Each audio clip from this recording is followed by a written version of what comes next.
Hey folks, this is Brian Kastner. Hey, I'm trying to post this video. I hope it works tonight or today. Trying to do this live so you can get this message out today. It's about the reverse rapture. We've been hearing about the reverse rapture for a long time. It all started back in 2020 when I started listening to Timothy Dixon and Julie Green. They did not call it the reverse rapture. They started out by calling this event the Exodus. They said there's an Exodus coming. Julie Green said the same thing, that there's an Exodus coming. This went on for a couple of years. Then after that, a short period of time, well, a long period of time actually, felt really long, started saying there's a Red Sea moment coming. Of course, we still had no idea what that meant. And then Julie Green started saying the same thing. And then there's other prophets started getting in on this. That they are friends, but they don't have time to discuss with each other and come up with some kind of conspiracy plan. But anyway, you have to learn who's a real prophet and who's not. But and also what happened is this turned into, well, actually, the Lord started saying that there's a day coming. It's a 24-hour day. The second it starts is the day that is the second that it will end. Everything will change. I said, okay. So that was referring to the Exodus, the Red Sea moment, and it's going to be that 24-hour day, 24-hour time period that this is all going to take place. But we still don't know. At that point, we still didn't know what it was until last year about this time. For the first time I heard, they was calling it the reverse rapture. He said the evil will disappear and the wicked, well, the evil and the wicked will disappear. But right before that, though, he was talking about how people will be swallowed up in the earth. And it's like, well, that's strange. And that's going to be a little odd to see. And then there's also people who are going to be on TV. They're going to be up on stage or whatever. This will be recorded. We'll see some people just be there talking and then all of a sudden be gone. So what this is all about is back in the days of Noah, when Noah's time was to create the ark, the flood was coming. This was to be an escape for Noah, his wife, and his 3 kids and their wives, 3 boys and their wives. So a total of 8 people. And then they invited other people to get on the ship. If they believed, they can escape the flood. Nobody believed the flood was coming. Same, there's a lot of people who don't even know about the reverse rapture. And the people who do don't believe it's coming. And they're in for a shock, but it's coming. So what that was all about was removing the people from the earth that had the Nephilim spirit, which at that time they were all evil and wicked. So God had to reset the earth at that time. Oh, we would keep no. All right. So the earth was reset at that time. But anyway, this is what's going to happen again. We have the evil and the wicked again, except when Noah's time, the evil and wicked had the Nephilim spirit. Just the people left, but the Nephilim spirit stayed. So these are disembodied spirits that are still here on earth, found their way into other people. Other people invite them to their lives because that's all they believe is in stealing, killing, and destroying other people's lives. They let that spirit of the Nephilim in them. And these are the people that's going to leave tonight. They're the ones who are going to disappear. Other people are going to die. Unfortunately, people aren't going to listen. When the Lord says, when this starts, if you are home, you stay home until this is over. This is going to last for 24 hours. So whenever it starts, you stay there. You stay at your house. If you're at work, if you're at shopping, grocery shopping, at the mall, if you're at a friend's house, wherever you're at, and this starts, do not try to go home or travel anywhere else. You will most likely be killed along the way trying to get somewhere else. Don't do it. God's strong advice was stay put wherever you are.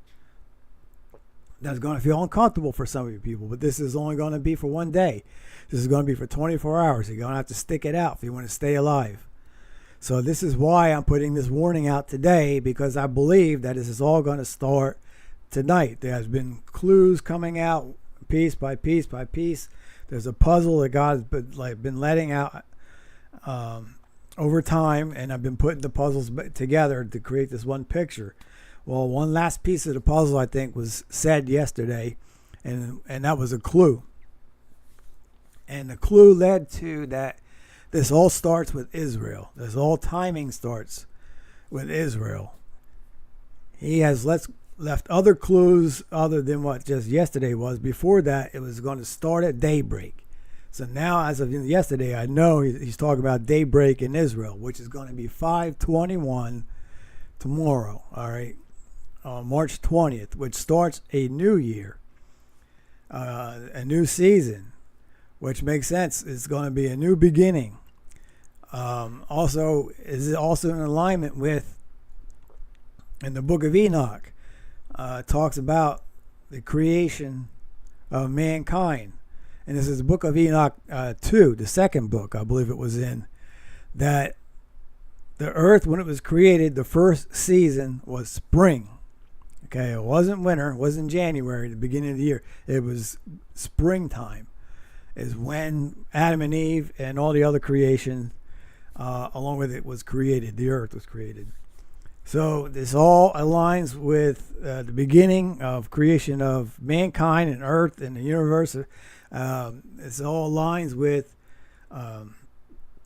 what Bo Polney has been talking about, most of which I don't pay attention to what he says, but I believe this one time, I believe he's correct, that he believes it's March 19th, around 20th, around the same time, that time frame is when this is all going to take place, the reverse rapture. And then at the same time, and at different times, God said he's going to reset the world. He's going to reset the banking system, our financial system. He's going to reset our finances. He's going to reset our wealth, our health, and he's going to reset the people in the church.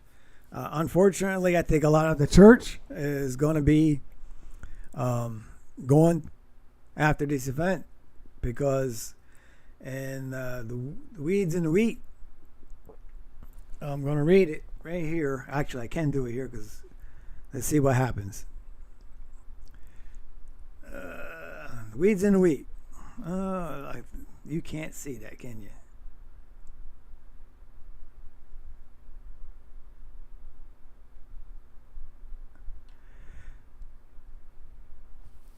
Well, it all starts in Matthew chapter 13. It says, "Hear then the parable of the sower. When anyone hears the word of the kingdom and does not understand it, the evil one comes and snatches away what was sown in his heart. This is what was sown along the path.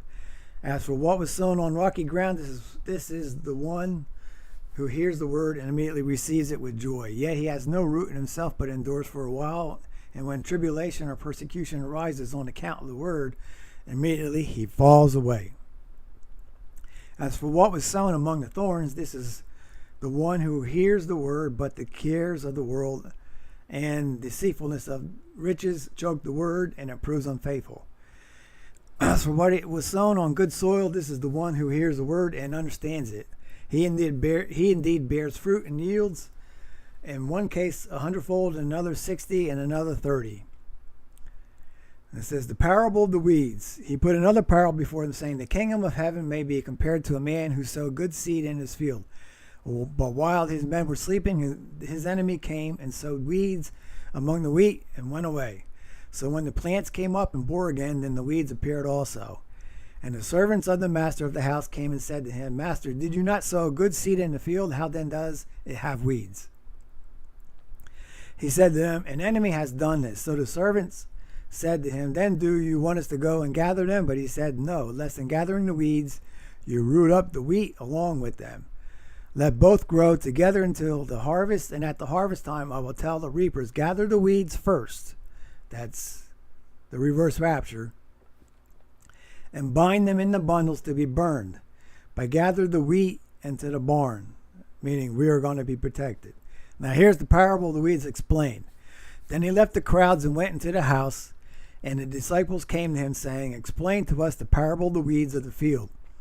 He answered, "The one who sows the good seed is the Son of Man. The field is the world, and the good seed is the sons of the kingdom. The weeds are the sons of the evil one, and the enemy who sowed them is the devil. The harvest is at the end of the age, and the reapers are angels." Okay, so this is not the harvest. This is the time when you're going to get the weeds out from the harvest. Okay, the weeds got to go first. Okay, so now just as the weeds are gathered and burned with fire, so will it be at the end of the age. In other words, the weeds are gathered and burned at the fire, meaning these wicked and evil people are going to be gathered together and they're going to be thrown in the hell. Then it does happen again later at the end of the age, when after the rapture, after the second rapture, and when Jesus comes back and bring us saints along with him to set up his kingdom, that's at the end of the age. Okay, this is the apocalypse. So it will be at the end of the age. That's what that was referring to. So this is going to happen this one time, and it's going to happen again later. The Son of Man will send his angels, and they will gather out his kingdom all causes of sin and all lawbreakers, and throw them into the fiery furnace. In that place there will be weeping and gnashing of teeth. Then the righteous will shine like the sun in the kingdom of their Father. He who has ears, let him hear. So, my understanding is, from what Lord has been saying, is after this happens, we're going to have peace for 7 years. And after the 7 years, things are going to change. This 7-year period is going to set back Satan for a while. He got too far ahead of himself. He's been trying to bring in his kingdom and trying to destroy the church in order to buy himself time. He's not going to get it. God is going to give him time. Another 7 years of waiting. But Satan's been trying to buy himself enough time for like another 1,000 years. Let me change this. But he's not going to get us another 1,000 years. So anyway, that's what this all evil and wicked plan is all about. If Satan can destroy the church and destroy America, he can buy himself a lot of time before he's thrown out of heaven for good. So this is a warning. When you see people leaving, also I understand that everybody is going to know somebody who's either going to be they're going to die through this event, or they're going to leave through this event. They're going to disappear. Don't look for them. If they disappear, you're not going to find them. So everybody is going to be affected. Everybody is going to see this event. And also, I don't think I told you this. I believe at the very start of this is when the earth is going to stop. He said the earth is going to stop for 1 second.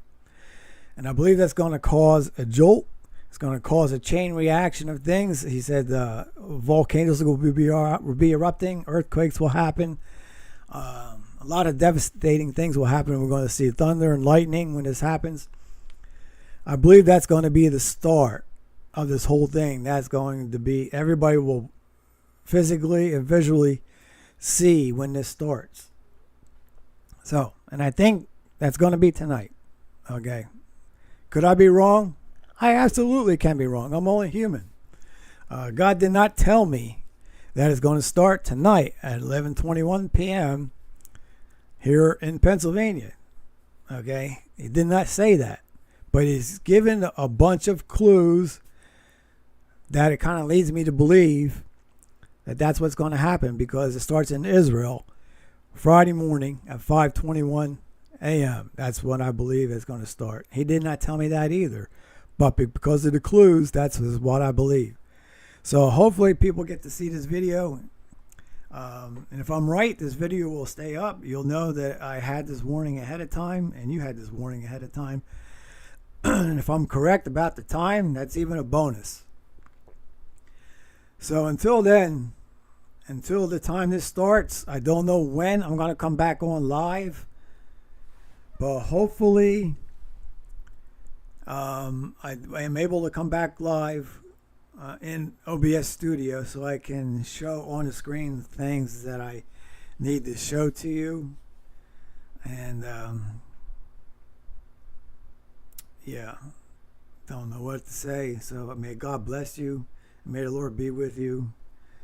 And until then, pray about this event and what you are to do. And if you have to go out and do something and help somebody, pray about it first. Pray about it. The Lord did say that if you have to go and help somebody needs help, pray about it first. He will tell you. Just sit there and wait for the answer. And said, if he doesn't want you to leave, don't leave. So protect yourself. Be in touch with the Lord. So may God bless you until this event. Shalom.